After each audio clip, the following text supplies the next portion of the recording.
bagaimana semua bapak-bapak yang dulu menjadi penuntun kita bersama sekian dekade yang lalu. Saya sangat bergembira dan cemas apakah kita yang masih agak sedikit lebih muda ini akan bisa sesehat beliau pada usia nanti, dan apakah belum mendapat giliran untuk dipersemayamkan di tempat yang lain. Jadi saya senang sekali dengan pertemuan pada siang hari ini. Yang kedua, Mas Taufik dan Bapak Ibu sekalian, saya hari ini mendengar bahwa ini adalah hari terakhir Horizon cetak, dan ini launching untuk Horizon online, dan saya tidak mengerti merayakannya ini dengan kegembiraan ataukah dengan kesedihan. Karena ya kalau mau romantis sebagai orang tua itu, kalau baca Quran itu yang enak yang ada kertasnya yang bunyi kalau kita balik-balik itu. Begitu Quran di Android kan kita agak kebingungan apakah untuk pegang handphone kita mesti wudhu dulu. Nah sekarang Horizon itu puisi itu kan tetap estetikanya tidak hanya pada huruf yang tertera, tapi fontnya, kertasnya yang tidak terlalu putih di Horizon itu semua bagian dari estetika puisi dan karya. Nah itu akan kita tinggalkan semuanya, dan saya ingin merayakannya tetap dengan kegembiraan dan optimisme. Karena begini Mas, sebelum saya akan memulai apa yang menjadi kewajiban saya kebetulan membaca salah satu penelitian bahwa ada yang disebut generasi milenial, generasi yang jumlahnya terbanyak dan mendominasi perilaku kebudayaan sekarang ini di Indonesia, yang jumlahnya terbesar. Itu memang mereka minatnya terhadap media cetak itu hanya 4%. Terus televisi 19%, tapi kalau online, media online dan medsos itu 38 dan 38%. Jadi peralihan hijrahnya Horizon dari cetak ke online ini saya kira memang merupakan jawaban yang sangat akurat terhadap perkembangannya sekarang. Karena pembaca yang utama menjadi sasaran Horizon adalah generasi milenial yang kira-kira umur dari 18 sampai 38 tahun. Yang mereka memiliki ciri utama nomor satu generasi milenial ini adalah yang di kaki langit itu Mas. Itu pertama memang mereka IT addict. Jadi mereka sangat menjadi pelaku dari online gitu yang kita gaptek gitu Mas. Kemudian mereka juga punya kecenderungan yang sangat kondusif terhadap sastra. Misalnya mereka sangat concern terhadap kesehatan jiwa, sangat concern terhadap kesolehan. Mereka sangat concern terhadap kebebasan berpikir, kebebasan rohaniah dan seterusnya. Jadi memang ini ada generasi yang bukan anak kita. Mungkin mereka anak kita secara sejarah, tapi nilai-nilai yang muncul pada mereka itu seolah-olah ada guru yang lain dari langit. Ya saya tidak tahu. Tapi pokoknya ini ada anak-anak baru yang luar biasa, dan mereka juga aktivis sastra online. Jadi Horizon akan punya partner sangat banyak dengan entah majalah, entah apapun, atau sekedar blog-blog saja, tetapi aktivitas sastra sangat marak. Minimum 15 tahun terakhir ini Mas, dari kalangan generasi milenial itu. Jadi saya kira saya akan merayakannya tetap dengan senang, meskipun tidak bisa sambil seperti dulu ngopi, cingkrang, terus merokok dan baca Horizon. Karena Horizon itu hampir seperti Quran kalau bagi sastrawan dan penulis. Jadi kalau puisi saya masuk Horizon itu tuh agak sama dengan naik haji lah.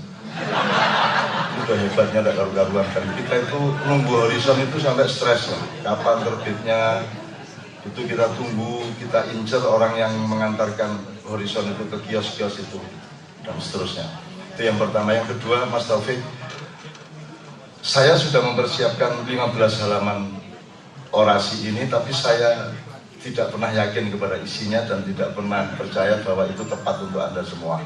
Ada beberapa sebab, tapi saya kemukakan pelan-pelan. Yang pertama, saya ingin melaporkan saja, kebetulan saya juga menyebut Brida Kusumba di makalah ini. Kemudian tadi anaknya Mbak Nino juga membawakan di Uzbekistan gitu ya. aku aneh, aku tiba-tiba teringat Umbu. Nah kebetulan saya nanti sore itu ke Bali karena kita akan ketemu Umbu, saya akan ketemu Umbu, dan Umbu itu mulai bulan Mei kemarin membaca puisi untuk pertama kalinya setelah sekian puluh tahun lah, 40 tahun lah. Mas Taufik kan belum pernah melihat Umbu baca puisi, karena Umbu adalah puisi, kan lucu kalau puisi baca puisi gitu. Nah dia baca puisi setiap tanggal 27 malam, jadi besok malam dia akan baca puisi di rumah puisi di Denpasar. Kemudian Umbu ini selalu berpuasa selama 40 tahun setiap tanggal 27 Mas. Setiap 20, pokoknya dia sama 27 ini agak mistik lah dia. Pokoknya dia bulan Mei kemarin mulai tanggal 1 sampai tanggal 27 Mei dia berpuasa. Sebenarnya puasa tidak berat bagi seorang Umbu karena hidupnya memang puasa, karena yang disebut makannya Umbu itu cuma jam 7, 8, 9 pagi itu dia sarapan, setelah itu dia tidak makan sampai malam, sekali-sekali saja kalau ditraktir, kemudian makan lagi paginya gitu. Karena mustahil Umbu yang traktir, karena dia beda sama yang lain-lain.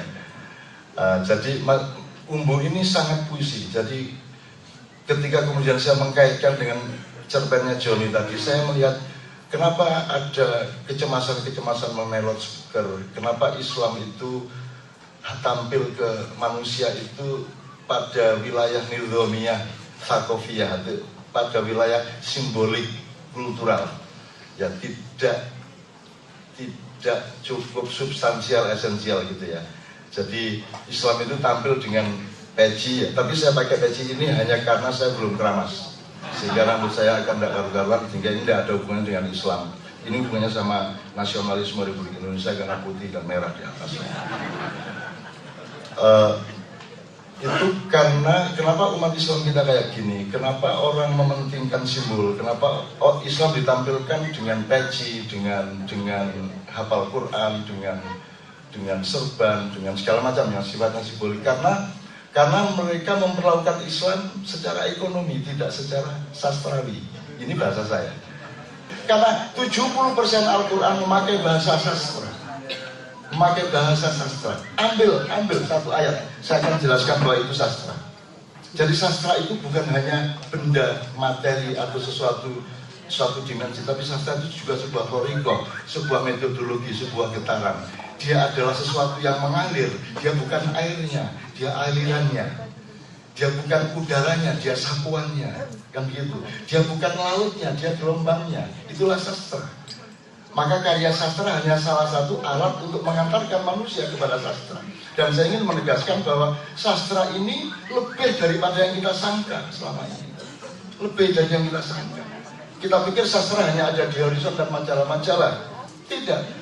Sastra ada di dalam dirimu sejak engkau belum lahir. Sastra ada dalam dirimu ketika engkau mulai digendong oleh ibumu. Itu semua sastra. Dan itu saya belajar dari Umbu.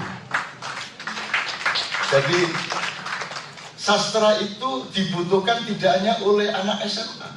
Sastra sangat dibutuhkan oleh para orang yang sedang menjalankan agama. Kalau orang menjalankan agama tidak kenal sastra, dia ngertinya bahasa hukum,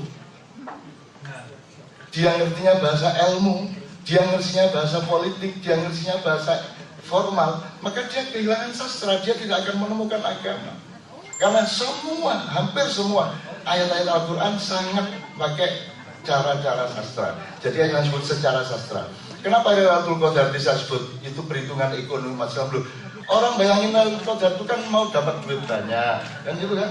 Dapat istri, hutangnya bisa dibayar, dapat undian, kan gitu kan?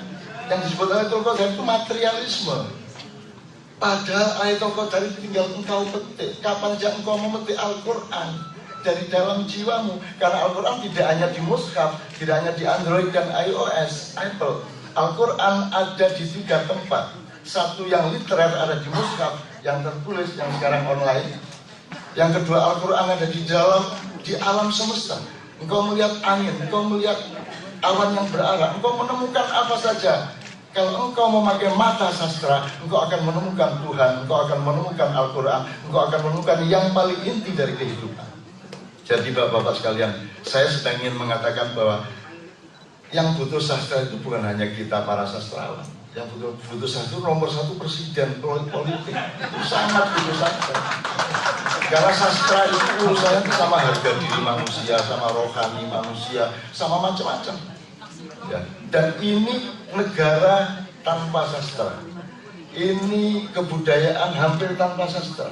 Ini media massa tanpa sastra. Mungkin ada dimuat puisi-puisi, tapi hatinya redaksinya tanpa puisi. Hati redaksinya, pikiran redaksinya tidak ada sastranya. Karena mereka tidak mengerti sastra. Sama dengan ulama-ulama tidak mengerti sastra. Bayangkan cerpen diharamkan sekarang. Alasannya dia bohong karena nggak pernah terjadi. Jadi tadi ini Joni tadi ini muslim sesat. Karena dia baca cerpen, kan nggak pernah terjadi tadi si soulmate, si Kang siapa, kan nggak ada, semua itu kan fiksi. Berarti itu kebohongan menurut sejumlah ustadz dan ulama. Karena mereka tidak mengerti itu amsal. Itu namanya dalam Quran amsal. Itu simbolisme, perumpamaan. Itu uslub, itu bahasa sastrawi. Ya, kalau dalam politik namanya diplomasi. Kalau di dalam kebudayaan namanya kenegarawanan, kan begitu. Kalau dalam olahraga itu sportivitas, bukan menendang bolanya, tapi ketepatan dia dan sikap dia untuk memelihara keamanan bermain bola satu sama lain, gitu. Jadi saya tadi agak seneng-seneng juga, tapi sedih-sedih juga mendengarkan Joni membawa cerpen karena melihat umat Islam itu sangat kapitalistik melihat Islam. Dikit-dikit minta pahala. Dikit-dikit minta pahala. Hitungannya ekonomi aja. Sudah Ramadan capek-capek, itu mintanya Lailatul Qadar. Yang disebut Lailatul Qadar itu mesti duit banyak, jabatan meningkat, terus bisa pergi ke Amerika sama anaknya gitu, dan seterusnya. Jadi selalu materialisme. Selalu orang Islam ini kalau diiming sholatlah duha supaya. Selalu ada pamrih ekonominya supaya. Sini jam tanganmu, sini kunci mobilmu, sini duitmu dikumpulkan di sajadaku supaya kamu mendapat balasan dari Allah 700 kali lipat, kan gitu. Selalu supaya. Dalam sastra tidak ada supaya. Indah ya indah, sholat ya sholat, memberi ya memberi, mencintai ya mencintai. Kita mencintai istri tidak supaya istri mencintai kita. Kita mencintai istri, titik. Kita mencintai istri kapan saja, dunia akhirat mencintai istri, titik. Sayang ya. Sayang aja saya yang sampai garing aku. Boleh saya minta minum ya. Jadi bapak sekalian jadi gini. Saya ulang sekali lagi sebelum saya menderet ini judulnya.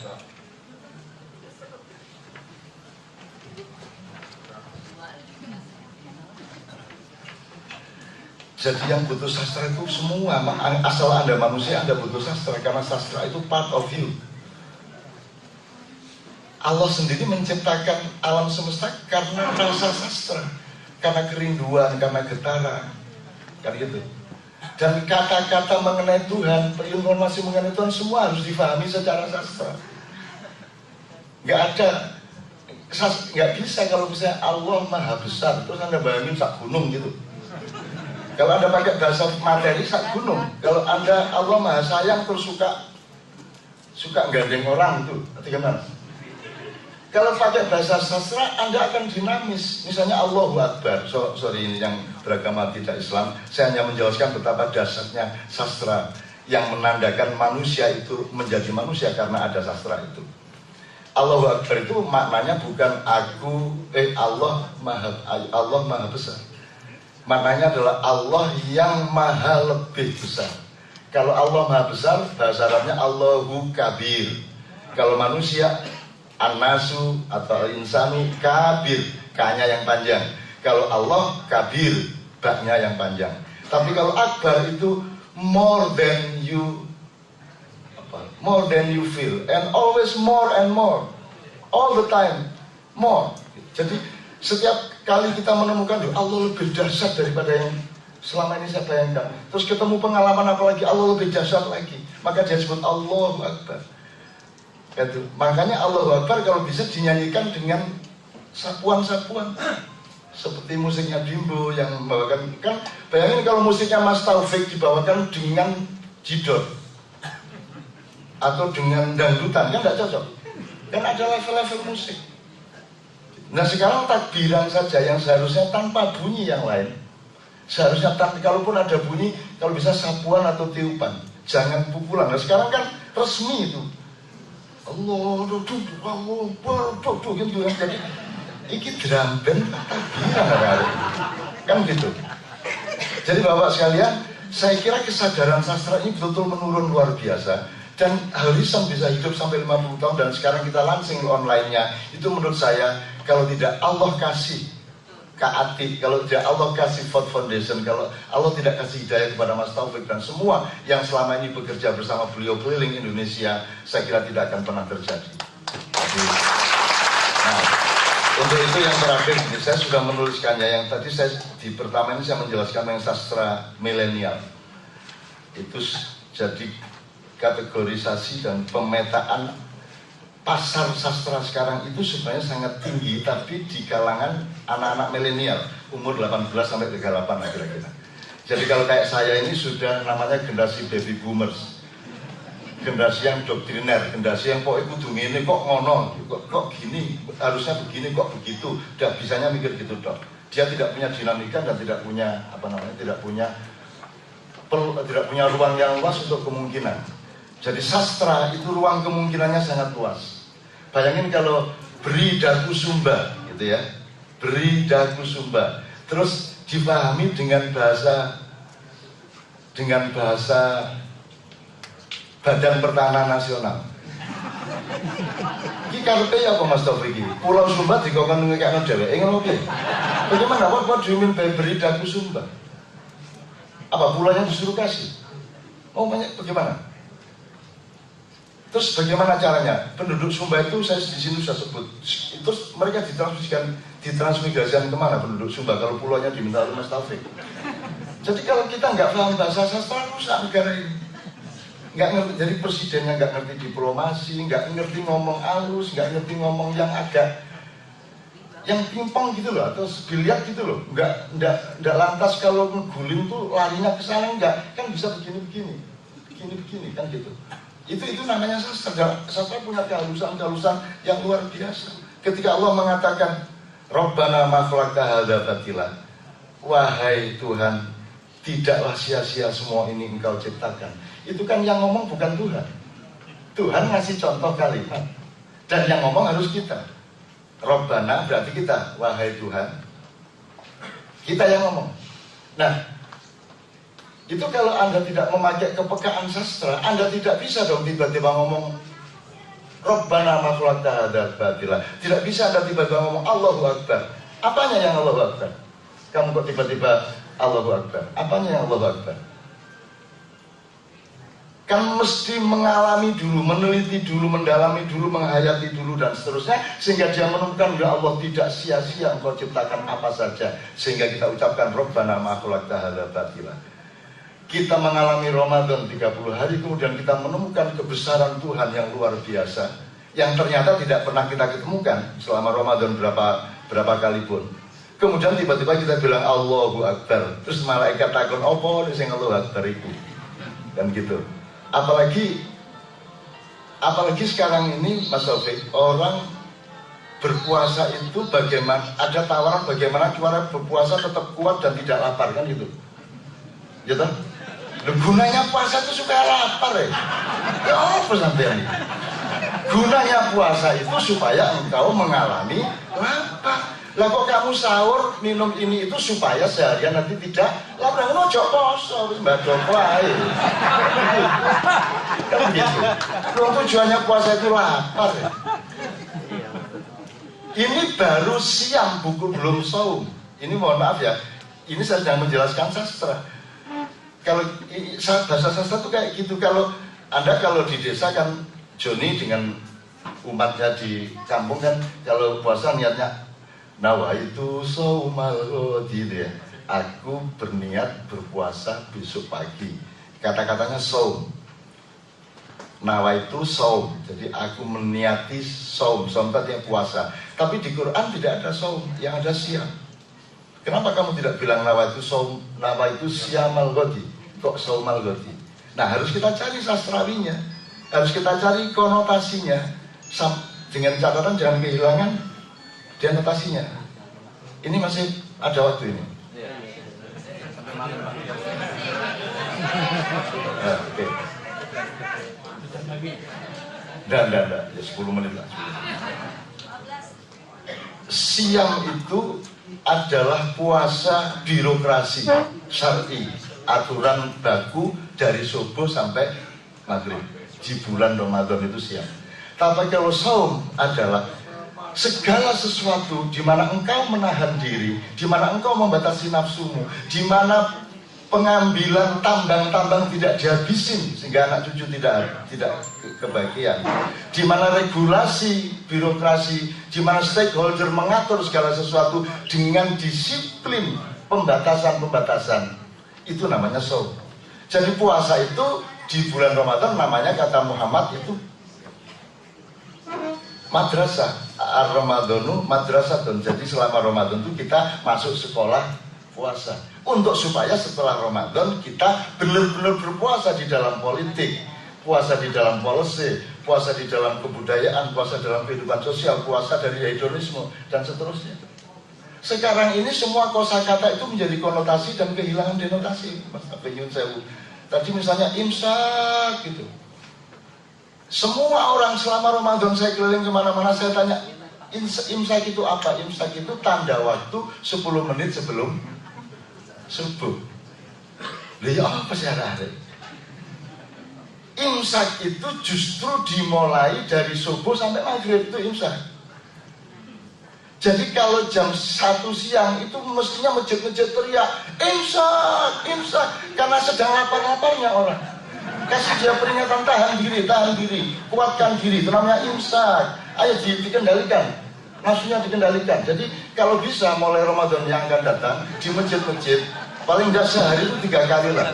Jam 12 siang, jam 2 siang, terus jam 4 sore itu perlu imsak karena ini dianggap sudah dekat buka tapi masih jauh, dianggap dari jauh kok kayak udah dekat. Jadi kita perlu menahan diri lagi. Nah, perlu di masjid-masjid teriak imsak gitu ya. Wah, kalau itu bisa dilakukan saya senang banget. Meskipun Anda pasti akan dipacul kepala Anda. Lalu bagaimana? Wong imsak itu bukan tanda waktu. Imsak itu adalah caramu berpuasa itu dengan imsak. Jadi imsak bukan tanda waktu lagi. Ya apa ini negara kayak gini gitu. Bagaimana nih masyarakat kita ini? Jadi dari kosakata yang paling elementer kita sudah kehilangan denotasi. Kemudian kita hidup dalam konotasi yang bercabang-cabang dan berversi-versi kan begitu. Nah, sastra menurut saya adalah proses penjernihan kembali. Karena saya melihat sastra itu bukan hanya urusan misalnya gini. Orang agama perlu baca sastra, enggak. Terbalik kalau saya. Gitu loh. Untuk supaya paham agama kamu baca sastra. Bukan orang yang beragama butuh baca sastra. Sastra itu justru dibutuhkan oleh agama, bukan agama dibutuhkan oleh sastra. Karena sastra itu bagian yang paling indah dari informasi Tuhan kepada manusia. Dia bagian yang paling indah dari kitab suci. Kan gitu. Demikian juga politik, demikian juga bidang-bidang yang lain. Maka sastra online atau sastra dimanapun saja, itu menurut saya akan membuktikan diri bahwa selama ini, Anda tahu kan manusia ini sudah tidak diperhatiin oleh DPR. Yang diperhatiin DPR kan bukan manusianya, tapi hitungan-hitungannya kan. Presiden juga gitu, dan manusianya ini berada pada titik nadir. Karena manusia itu kan Anda sebagai manusia, Anda sebagai kepala rumah tangga, Anda sebagai warga sebuah desa, Anda sebagai orang beragama, Anda sebagai pelaku kebudayaan, Anda sebagai warga negara, Anda sebagai penduduk, kan so many dimensions of ourselves, kan gitu. Nah, sastra tidak mengizinkan ketidakutuhan. Sastra melihat manusia secara utuh. Itu kan etos sejak berpuluh-puluh tahun yang lalu. Dengan sastra kita belajar untuk mengasah supaya bisa menemukan manusia secara utuh. Kira-kira seperti itu. Jadi saya di sini, ini pokoknya terakhir sekali ini saya sudah menulis panjang, tapi saya tidak tidak membacakan dan tidak membawakannya. Ini hanya kalau menurut Anda yang saya ungkapkan secara lisan tadi itu ada benernya, maka ini bisa membantu untuk nambah pendalaman-pendalamannya. Saya mohon izin bahwa apapun yang saya tulis itu Anda jangan percaya. Dan hendaknya semua manusia bilang begitu, hendaknya semua ulama ngomong seperti itu, dan hendaknya semua tokoh apapun ngomong begitu. Bahkan kalau bisa Umar bin Khattab, Abu Bakar As-Siddiq, Khulafaur Rasyidin, semua syekh kalau bisa selalu mengatakan, aku jangan kau percaya, yang harus kau percaya adalah Allah dan Rasulullah Muhammad SAW. Kan gitu.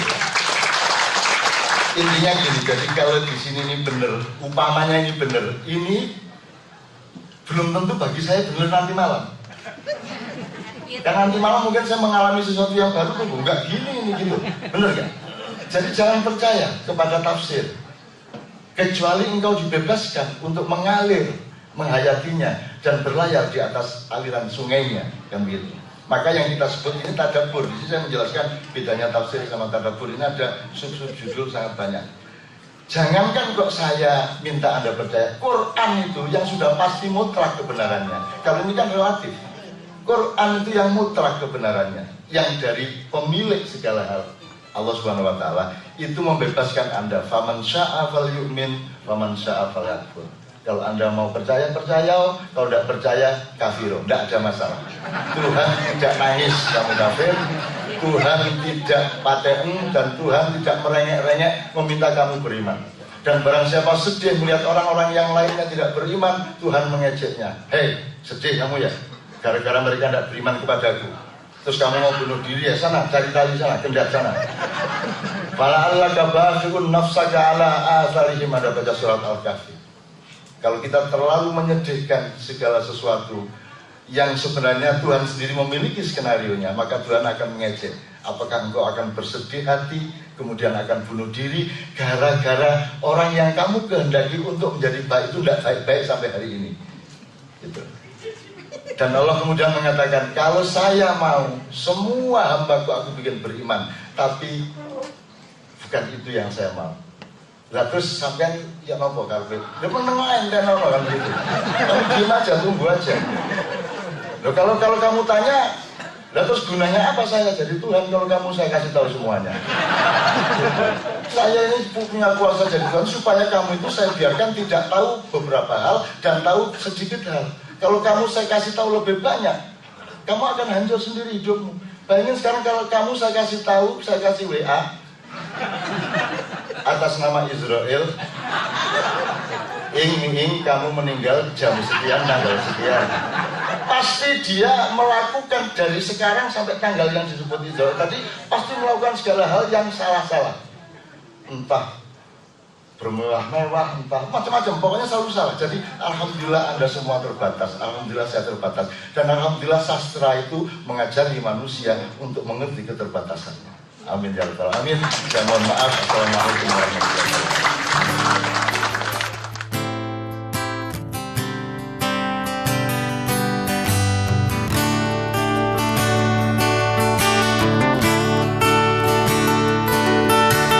Ku jemput lamunan malam seusai senja, ku tatap atas garis cakrawala, berharap menembus samudra. Di balik bumi ini, ku bayangkan kau tertawa, memanggil rindu, menyesat sukma.